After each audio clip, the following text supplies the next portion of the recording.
Welcome to bid or not to bid. That is the question. That is always the question. That is the question night and day.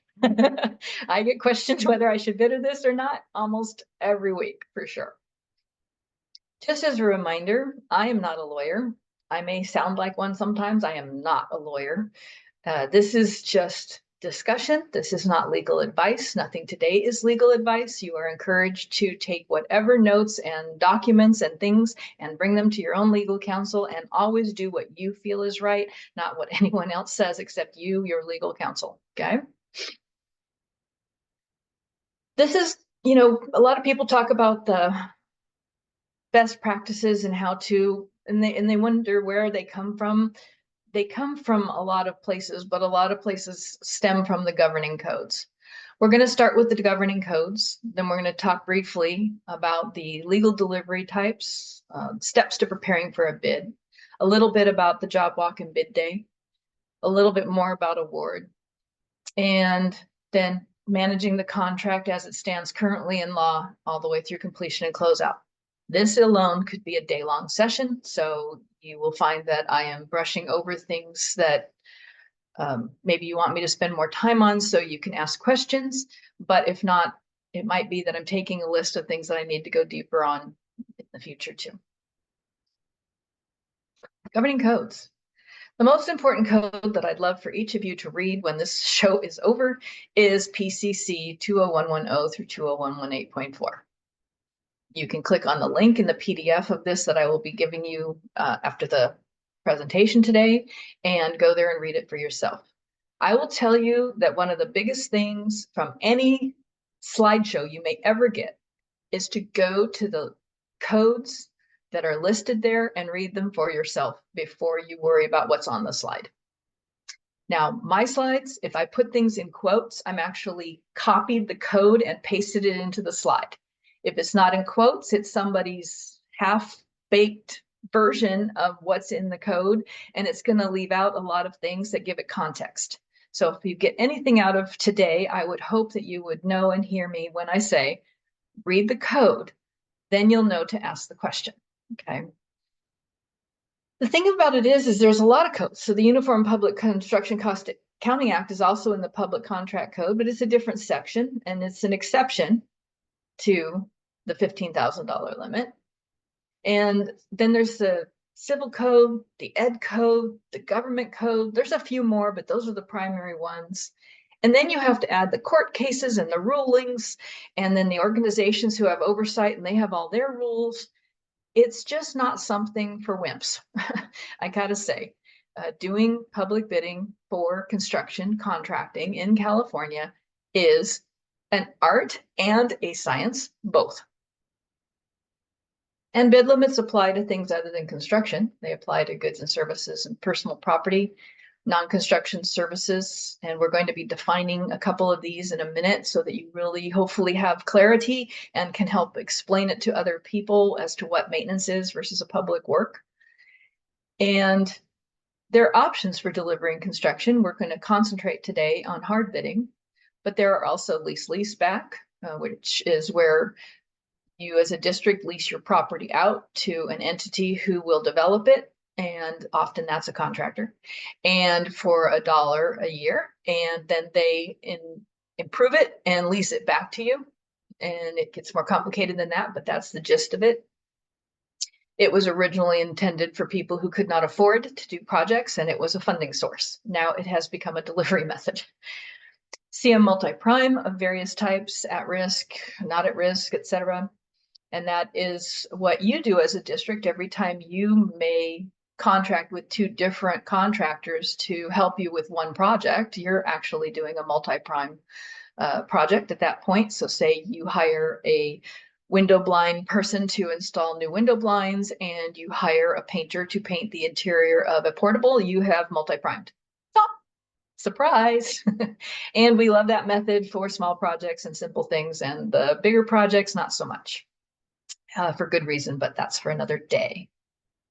Design build and progressive design build, that's when you hire a professional team of architect and contractor to take your project from cradle to grave And it's a magnificently wonderful, magical thing that 80% of public works in the United States are delivered using. And here we are in K-12 schools in California thinking that it's something scary. That's all right. Hopefully more and more people are using design build. We'll then briefly go over job order contracting, indefinite delivery, indefinite quantity, and some things that only LAUSD can do. And I know we have some people from LAUSD here, and I think they know that they have some things they can do that others can't. All right, non-construction bid limit. You should know this by heart, but if you don't, here's a slide. It's currently at 114.5. It adjusts annually, typically. And it only applies to things and services, but not construction services, and can apply to repairs except public construction. And that's in the slide coming up. And I know you have questions, so we'll promise we will get deeply into that. Formal bidding on that is not required if less than that. And remember, piggybacks, if you've heard of piggybacking is only allowed for things. We have found that public agencies often put a piggyback into a public works bid. It doesn't matter that the paragraph is there, it's illegal to use it. So a lot of districts just always throw the piggyback paragraph in just in case somebody thinks it's okay. It doesn't mean it's legal. Okay, so be careful of that. We will be talking about people who are not CUPCCA and their bid limits separately. And if I misspeak about a city or special district that is not K-12, please let me know and I will research it and get back to you specifically. I do make the mistake of saying a bit of K-12 when it's, I know there's more than that on the call today. So CUPCCA's been around a long time. It is an opt-in kind of thing. It is an exception to the law. And occasionally they change the limits. They haven't changed them for about 3 years. So one of the things at the end of today's session will be the big reveal about what is pending at legislature to change it. And just remember that if you bump up against any of these limits, that you are faced with not being able to continue and having to close the project and rebid. And there are people watching, and that's the CUPCCAA. And that is the California Uniform Construction Cost Accounting Act Commission. So there you go. And we're going to talk a little bit about the commission too. Quick bid limit comparison. So if you are under PCC 20111, then you are at the $15,000 limit. For every public work, you have to hard bid over $15,000. I remember those days because I lived them for my entire career. I only got CUPCCA the last 2 years I was at the County Office of Ed. So I have lived with the $15,000 limit my entire career. That's why I and a few other peers my age got really good at just hard bidding. Just do it. It's no big deal. I lived it. Everything I had to do was that. I had solid templates and it just made it happen. And even under 15, you likely have a district or agency policy that says under 15, you need, say, 3 quotes for anything over 5,000 or whatever your agency has set as what they'd like to see. Over 15, it was a hard bid. You still had a couple of alternative delivery methods in early years, but hard bid was just the way of the world then. And you always had the district's policy. Same with CUPCCA. Okay, you have a exception to the hard bid rule of 15,000, but remember, nothing that's not changed with CUPCCA is changed. And we will, that's going to be a detailed discussion today. And no matter what, you still have the district's policy. So even if the CUPCCA commission and the CUPCCA rules that you've opted into says under 60 is informal quotes, you may have an agency policy or a district policy in place from 1984 that says you have to get 3 quotes for anything over 5,000. CUPCCA doesn't change your policy. Your policy trumps, okay, the law. Your policies can make things harder than what the law would allow you to do. Policies cannot make things less than what the law requires. So always find and look at your district policy. I found that these policies are typically in the procurement or purchasing policy, and that would apply. And you'd still have to do that unless you go and modify your policy. I found over and over again that districts have adopted CUPCCA and not modified their policy to take advantage of what CUPCCA will allow. And so they're going about doing CUPCCA, but they're breaking their policy nearly every time they do so. So it's important to connect your policy to what you've opted into to when you join CUPCCA. And you could have joined CUPCCA 12 years ago. So it's a task that any of you on with us today needs to take a look at and know what it is. Maintenance and repairs. What we are doing now is we're going to talk about the definitions in code, and they're different codes, to define maintenance and repairs, because once you're done with that, whatever's left is a public work. Okay, so I start with maintenance because it has a lot of words and a lot of codes. So the first thing is maintenance is routine, recurring, and usual work for the preservation, protection, and keeping of any public owned or publicly operated facility for its intended purposes. And facility means plant, building, structure, ground, facility, utility system, or real property. So it's not building, it's building. It's facilities. It's what you own. So we're going to break this down a little bit. Routine, recurring, and usual. That would mean you do it regularly. That would mean you do it on that thing annually. And the lawyers nowadays at Cash kind of go, well, maybe every 18 months, like slurry seal. That's definitely maintenance, but you don't do it really every 12 months. You do it like every 18 months. So yeah, we'll leave that one in there. See how it's interpretation? It's interesting. It's for the keeping of something you already have. So it's nothing new. You cannot put in a new door and call it maintenance. You cannot install a new whatever that you didn't have before and call it maintenance. It has to be keeping what you have. And it's for not just buildings. Now the law continues. Now we're in a different little piece of the code here. It expressly includes carpentry, electrical, plumbing, glazing, and other craft work consistent with the above, which is regular, routine, recurring for the keeping of, to preserve the facility in a safe, efficient, and continually usable condition for which it was intended, including repairs, cleaning, operations on machinery and other equipment permanently affixed, attached to the building, or realty as fixtures. So it's repairing, say an HVAC. It's repairing, say a water heater. It is not replacing, okay? It is repairing. So read the code, take the words literally, because that's how the court will interpret it, and that will help you interpret what maintenance is. I'm not done. You think I'm done? No. Then we have another piece of the code here. It does not include janitorial, custodial, or security guards, okay? Which are services, by the way. It does not include, I told you, I warned you there's going to be a weird one. There's a test at the end of this. The weird one is painting, repainting, or decorating other than touch-up. Don't ask me who lobbied for this one, but it's very clear that although you'd think painting was maintenance, it is actually a public work because it's targeted and brought out into this code such that it is not maintenance. You can touch up, you can take care of graffiti, say, you could maybe, do a little touch up, but basically if you're painting like a building or most of a building, you're in the realm of public work. Crazy, huh? Just crazy.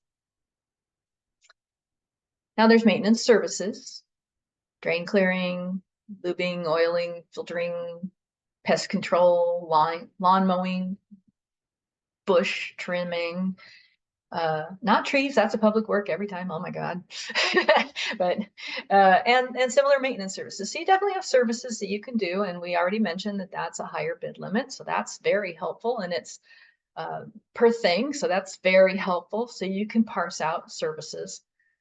The issue is that sometimes we're doing services and in pops public works, or we're doing public works and we want to add a services component. And that is where your procurement officers will just tell you, no, please don't. Please don't. So this slide is copied from a presentation that Phil Henderson at Orbach, Henderson and Huff did. So it's his work, not mine. And I think it does a pretty good job at explaining that this stuff is just, for as clear as it can be, there's a gray area, okay?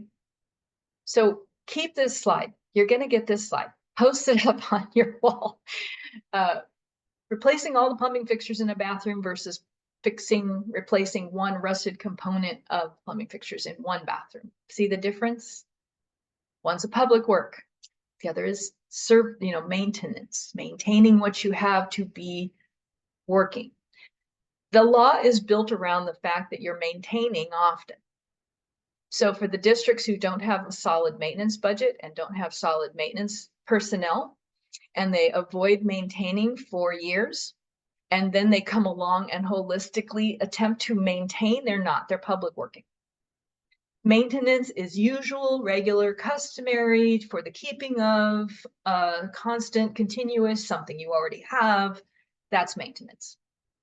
And I know sometimes people get into almost knockdown, drag out fights about whether something is which side of the house it's on. And to me, err on the side of it being a public work. I think the lawyers will all agree that it's much safer to just bid it than to argue over it. Okay, and argue with me as you will, but that is the safest thing, and the lawyers say that often. There are other types of services besides maintenance services. There are professional services. And I just did one quick slide to say that there is a government code. Notice it's not public contract code. Now we're over in the government code that says that you will have a competitive selection process for architectural, engineering, land surveying, project management. And that doesn't matter the fund source. Okay, it doesn't matter where you're getting it funded from. It doesn't matter what department it's coming out of. It doesn't matter. There will be a fair and competitive selection process. That fair and competitive selection process should be something you have in your policy or procedure. Hopefully you have an AR, and you should address professional services in your AR and say how you as a district or special entity would be doing your procurement to show that it's fair and competitive. And then there are folks that are exempt from bidding. Insurance, legal, auditing. I would actually say architecture is probably in there as well, and that you don't bid it, you price compare it. All right, so we've talked about maintenance services, other services. Now we are left with what's left. What's left is your public project, often called a public work.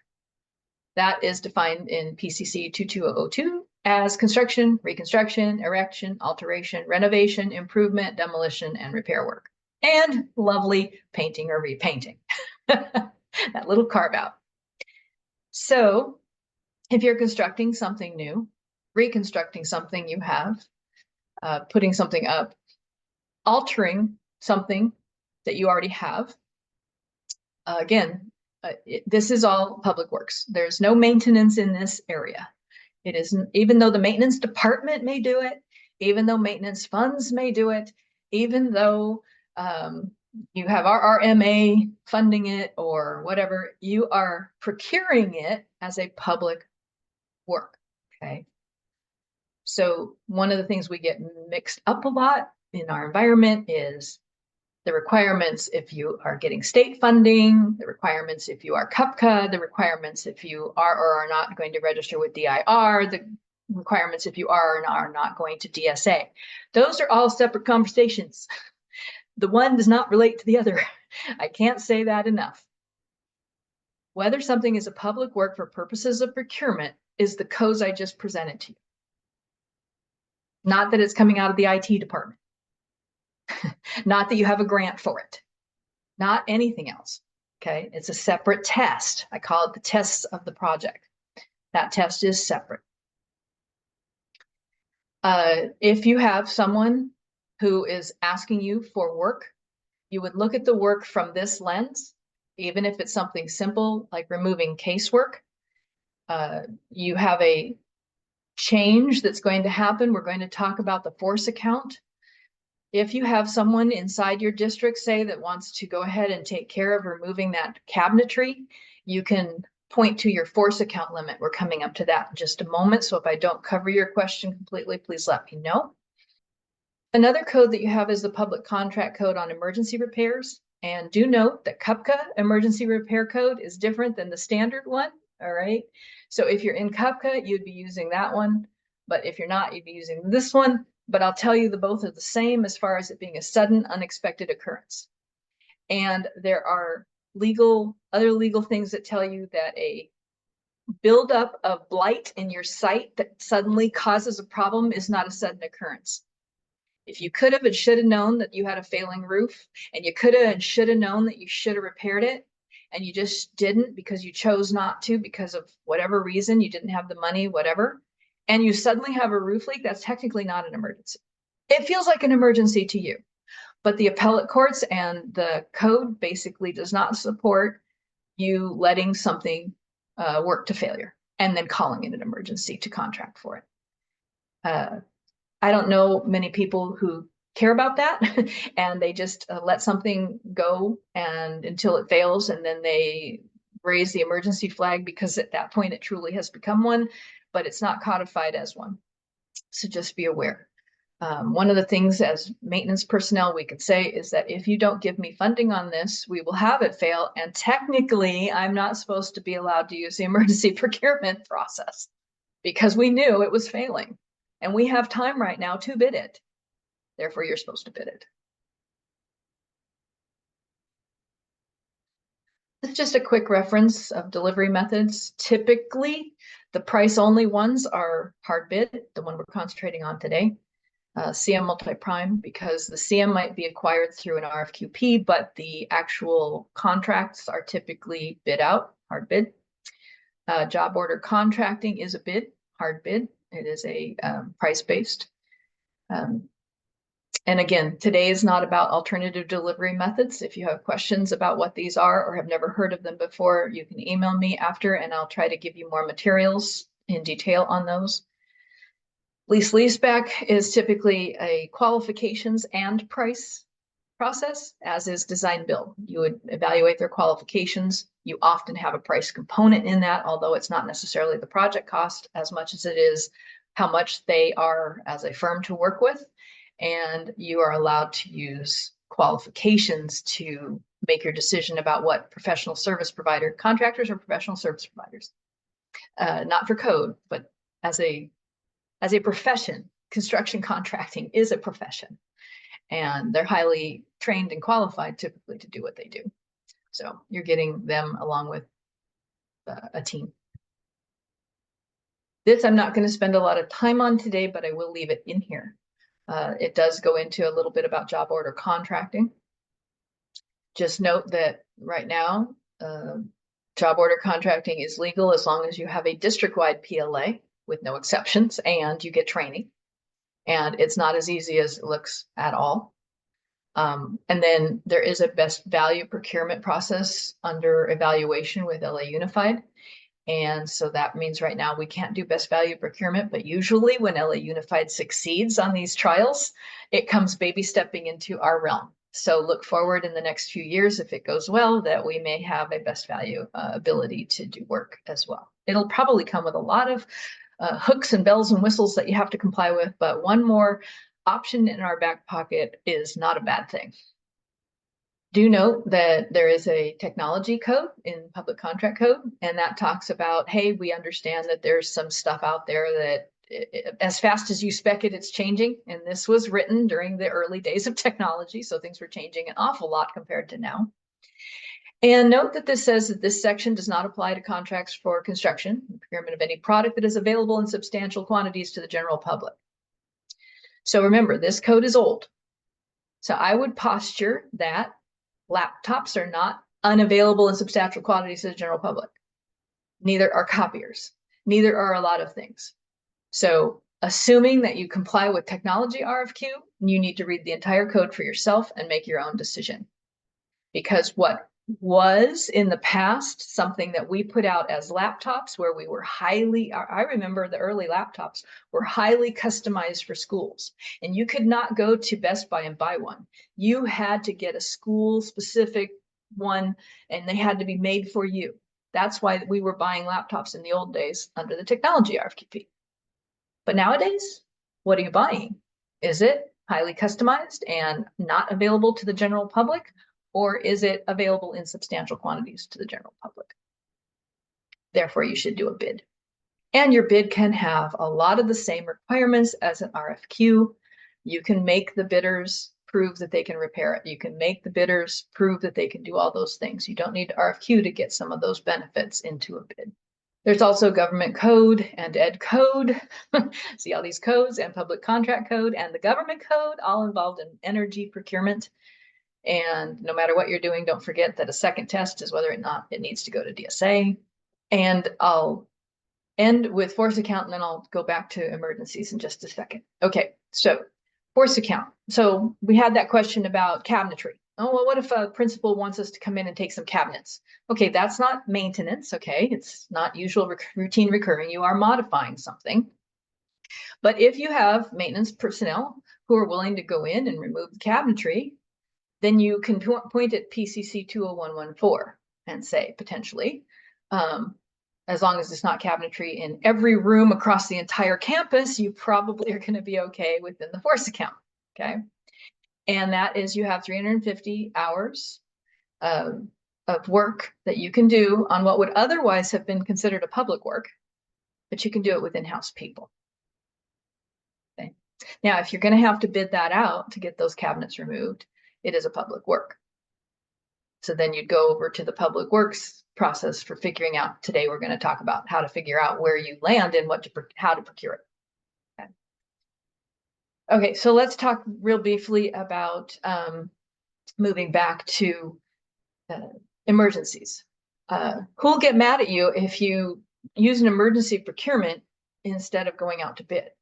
Well, when you do an emergency procurement, you're bypassing basically 100% of all of the other codes related to hard bidding and putting it out to the public for the contractors to be able to compete on the work. So you are taking away every contractor's ability to do that work in your area. And if you continue to do that without proper justification, even if you take board action, after you do that enough times, somebody's going to go, hey, when are you going to put out a bid for any of this stuff? Okay. So most of the time when you ask who's going to get me in trouble, it's usually people who deserve to get the opportunity to bid. And you artificially, for good or bad reason, whatever, have removed that ability from them. And that same is true in CUPCCA. We're going to be a lot of that today about their rights to bid or to participate in trying to get the work. Note this icon at the top, little logo here. You have internal guys without the hard hat wanting to do the job in-house, and you have the contractors out in the public realm who really want your public money. Why? It's prevailing wage. It's good stuff. They really want their workers to benefit from public projects. And in the infinite wisdom of the state of California, they agree. The state of California expects that the use of their money, not yours, goes out to bid. It is a public process when it does not comply with any of the rules not to do that. All right. That's why there's so many codes, is because they're really pressing districts to put things out, not in. And one of the strongest lobbyists up at the Sacramento is unions, labor. So just keep that in mind as to who's watching. Software qualify as a product or a service or both. Certainly not a service. Services is typically by people. If it's being fed online, it's dealt differently than when in the old days you used to get a CD-ROM and you were buying something. Now you're buying basically an online service, but it's not by people necessarily, it's by software. Jana, what is your opinion on that question about software qualifying as a product or a service? I agree with you, and it can be both. When in doubt, and I agree with you on this one, when in doubt, bid it. A lot of software does have there's agreements that are in place for them. So I would definitely be looking at that. But I know sometimes in the IT arena, especially some of the large ERP systems of that nature, there's nothing out there. So you can do an RFQP, and I would do that even if you get grumbles over hard bidding, because I do think there is almost always a component of service. If it is straight commodity, you can download it. Then it's a product, it's a commodity. So, you have to weigh the portion of, is this just, are we downloading the software? Is there a maintenance component to it? any other kinds of services. Thank you. Sure. Today, we're not talking much about software. We're going to stay in the public works, but I hope that helped. And you can always contact us afterwards and we can provide you more information. All right. Now we're just going to go through the standard, some of the quick basics. Contractors have to be licensed for what they do. You have to pay prevailing wages on anything over $999, which is basically, everything. That includes contracted contractors with a license, even when they're doing maintenance. They're doing public projects, not a public work for procurement, but they're doing public projects and they do get paid prevailing wage. And everything over, I say 15,000, but it's actually 14,999 has to be public bid. And so if you're, I think in a city agency, I think that might be 25, but I might be wrong, but it's very low, very, very low, especially nowadays. Now I'm going to hit the big bid splitting conversation. Okay. Bid splitting. Here we go. It shall be unlawful to split or separate into smaller work orders or any work, project, service, or other purchase for the purpose of evading the provisions of this article requiring contracting after competitive bidding. What does that say? It says, don't cut it into parts if the only reason you're doing that is so you don't have to go out to bid.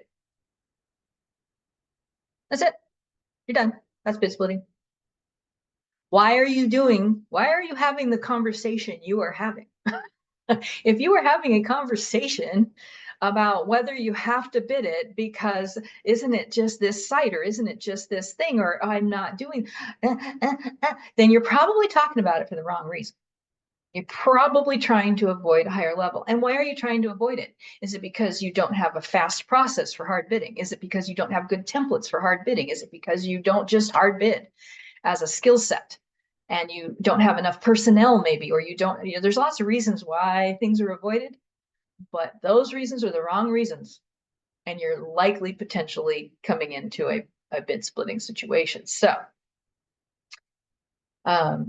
you are supposed to maintain job orders or similar records for the project as you define the project for up to 3 years after the completion of the project. Okay. So there's cities, community colleges, K-12, y'all have bid splitting code. That doesn't matter whether you're CUPCCA or not, it all has that.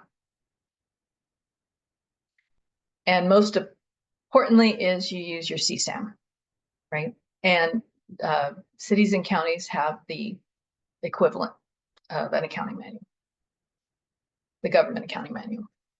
So I'm going to go further into this. Look for the duck. If it walks like a duck, quacks like a duck, it's a project. So if you're talking about it and you say, well, I have 6 of these and they're across here and I'm going to do them at the same time in the same way. And, can't I do something less than hard bid? Likely not. And people nowadays are lawyers in the last 2 years. I will tell you, it's just been in the last 2 years have started saying from the dais that if it's different sites, you can split it up. That has never been the case for 8 years, ever. But lately, they're starting to bend and twist. Has the law changed? No. I don't know why it's bending and twisting, except we don't have enough training. We don't have good templates. I'm repeating myself here. Why are we avoiding bidding? Why are we trying to split things up?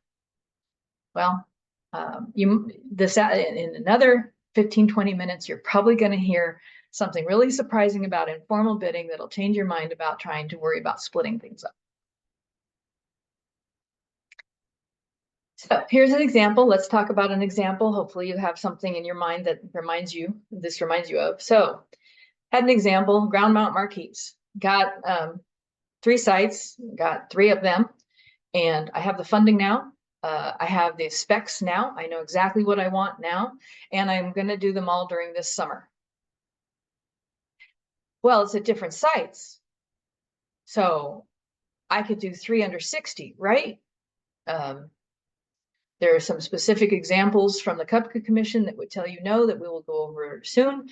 But the bottom line is, why are you splitting it up? You're splitting it up to avoid going to informal bid. That is not a reason to split them up. Now, you might have another reason. What would those other reasons be? I don't have all the money now. I need 3 marquees at 3 sites, but I only have money for one of them now, and I'll get the next allocation after the fiscal year. That's not splitting the bid for purposes of avoiding bidding. That's splitting the bid because you don't have enough money to do them all at once. What's another reason? Well, you might decide to do more than one contract to spread the work, or to maybe you have a huge project and you don't think you have enough depth and breadth in your area for something. You could split it into 2 projects, 2 contracts, but it's one project. So whatever your bid limit that you're picking would be based on the project, and you'd have to still use that same process for both of those contracts. That's not bid splitting, that's CM multi-prime. So bid splitting is for the purpose of evading a higher requirement of procurement. Okay, very little things actually allow you to split things up. Oh, another one would be, I want to do this paving work in the summer, and I want to do this paving work in Christmas. It's very hard for contractors to hold their price from say May of a bid through to December, where they finally get on that campus and do the work during Christmas break. So it would make sense that although you have a funded paving project, it's at 2 different times. It could be the same site even, but it's at 2 different, very specific times. So you're going to bid this one and bid this one. You define your project, you make a record of how you made that decision, just a little note to file, and you probably have a very valid reason to bid one and then bid the other, and to separate those as 2 separate projects. I wouldn't write it up as one project then, I would write it up as 2. We've decided to do this one and this one separately because they are 2 projects because of timing. So funding and timing are the ones that I was trained since I was a child, practically, that would allow me to split something up, not sites. But your lawyer and your district may vary. I'm not saying you can't. I'm just saying it's odd for folks as old as I am, who's been doing this as long as I have, to hear the lawyers suddenly change their tune. Recent hearings. Turlock. Let's see, we have Conejo Valley, we have Lancaster, we have City of Claremont. Please notice that this is from the CUPCCAA Commission, the CUCCCAA Commission, and these are on the public website. So you notice that the cities, counties, districts, it's all sorts of folks. And those accounting reviews are gold for you to decide for yourself whether or not you want to be the next one listed up here. That's another presentation in a little while, so I'll go into this a little bit more. Turlock was using Minnesota's Sourcewell. It's not a bid. Vacaville had failed to use their, they chose to have a list, but then didn't notify folks using their list. And then Tuolumne actually got to figure out what, and that's a county, that the work they were doing was not maintenance of the road and was over the bid limit, and they got a finding. So before we talk about job walks, I'm going to talk about conflict of interest. Conflict of interest is just what it sounds like. You basically cannot serve 2 masters. You cannot have vested interest or even an appearance of vested interest in some specific firm. And this often comes into play when you're trying to do scoping by contractor. So you call up your favorite roofer and you say, hey, Joe, can you come over and look at my roof? And they come over and you chit chat with them and they give you an idea of what you need. And you say, hey, yeah, by the way, can you give me a proposal? And you get that. And then you say, oh, I have to get 2 more proposals. So then you contact 2 other firms and get 2 other proposals, but they didn't go up on the roof with you at the same time Joe did. And you already talked to Joe, and they know you talked to Joe because they all talk amongst each other. And if there's not a definite conflict of interest, there's a perceived conflict of interest that you have now given them some undue insight into what you really want on this project, and that they can, do this or that. They don't know what you talked about with them. That there's a potential here. So we're looking at conflict of interest and the codes related to that, and potentially giving an unfair advantage is worse, but even the appearance of an unfair advantage is bad. And if you've accidentally done that, you could actually cause that bidder to not be able to bid to you on that project because they have so much additional information than anyone else that now they have an unfair advantage, is what the code, unfair advantage. All right. So in preparing the bid package, the law says that if you are doing a public project over 25,000, you're supposed to have plans. Does that mean hiring, someone to do a full set of bid plans? Not necessarily. You can talk to folks about using as-built and circling, hey, I want another one of these and I want it done just like this. Just know that no matter what you do, code compliance is the district is mandated to be code compliant, and tossing that down to a contractor to know what that code compliance is. This isn't design build, it's a hard bid. So expecting your contractor to be a designer is one thing. Expecting them to install per code, fairly reasonable to do that. But when you're talking about Americans with Disabilities Act or codes that have changed since the original installation, you may run into other things. So it's always best, if you can, to have a right-sized architect firm on call, like a little small architect firm that can just help your maintenance department take a look at small projects and say, yep, doesn't need to go to DSA. Yep, it won't be a problem for code. Yep, I can get you a spec on that and you can use the as-builts. Cool. Take an hour, do a walkthrough over FaceTime and get some good advice. That's well worth it. Talking about DSA, there's a link to IRA 22. Basically, the way lawyers and DSA say it is always assume the project does have to go to DSA until you find an exception. Again, separate tests from procurement, DSA, DIR, all separate. And specs, front end, general conditions, special conditions, all these things, I'll be explaining in further detail, but basically you're telling them what you want, how you want it, and the contract that will guide them through the pricing of it and the delivery of it. And contracts are only there for when things go horribly wrong, which is why we're going to talk to you about using a contract, a simplified one, for work under 60,000 today. Joanne, I have a question. Yes. So for CUPCCAA districts, preparing a bid package. So for instance, I've got a video wall that the principal wants to install at the high school. And obviously the vendor is telling him, no, we don't need to go to DSA. This is engineered, the installation is fine. I looked at it and I said, the weight, the design, I'm not comfortable. We need to go to DSA. But obviously they're telling me it's DSA exempt. And I'm saying nothing is DSA exempt, even though they say it's exempt. So is there a code that says, because I'm telling them I has to go to DSA and we need some drawings for that design and for the installation. Mhm. And I just getting that pushback that I don't need anything like that. So is there a code that says if it's over 60,000, I need some plans, some drawings, something? Yes, there is. I apologize that, of course, the one you're asking about is the one I don't quote the code on. Okay. Yes, I can get that in CUPCCA. If you search for plans, you'll come right to their code. It's in the 2200s that says plans. It is a deviation from the standard, which is 25,000. And I can find that one too, I'm sure. And I apologize for that. So I'm going to take a note on that. Plans required. And Anna. Thank you. And I'll tell it to everybody, I'll put it in the file share at the end too when I find it. But yes, do I see that invoked often? No. I see people going out for roofing at $1 million with no plans. I'm like, how do you do that? I don't know how I would do that. I wouldn't do that. But it happens. What is that doing? Well, it's putting a lot of risk on a lot of parties all at once. It's putting risk on the Joint Powers Authority that's doing your insurance. It's putting risk on the district. It's putting risk, most importantly, if something has to go to DSA and you choose not to, and something bad happens, most specifically if a child gets killed or injured.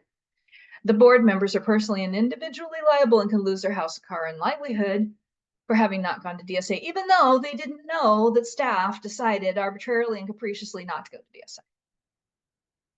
So when that one comes up, well, what something bad could happen to me if I don't take it to DSA and I should have, it's usually only going to be if something bad happens. But the other thing is you're leaving a legacy. You're leaving a legacy that the next person that has to modify that campus or do something in that regard could inherit an extra cost, could be a huge extra cost, to now have to back into DSA to get the thing that they want to do done through DSA.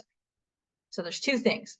One is risk and liability, and actually you could harm somebody with putting something on a wall that's heavier than 35 pounds and not having a good detail for it, which you could get from your structural engineer, and taking your chances at not going to DSA or following the code. IRA 22 is all codes. It is not just DSA chatting with you. All of the footnotes and details on that take you back to the code. The code.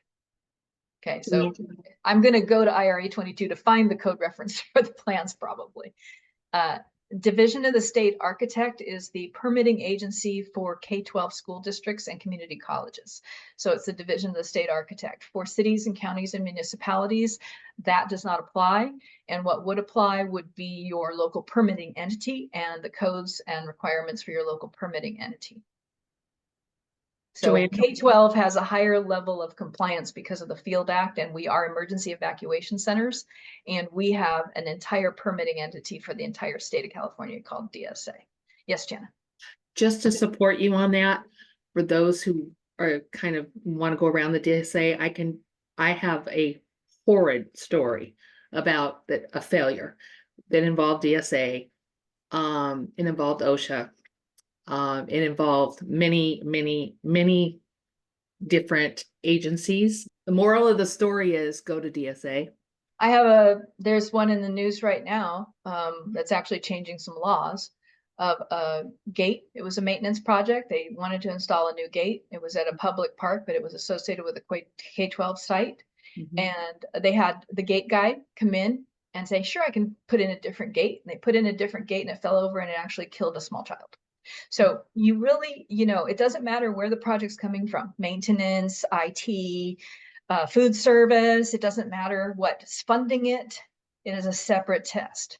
It is a separate test. The law for K-12 is such that you cannot award a contract if you had to go to DSA and you did not. It is the award that causes you the non-compliance. Now there's an exception in lease back and design build, but the exception there is that you can't start work on site.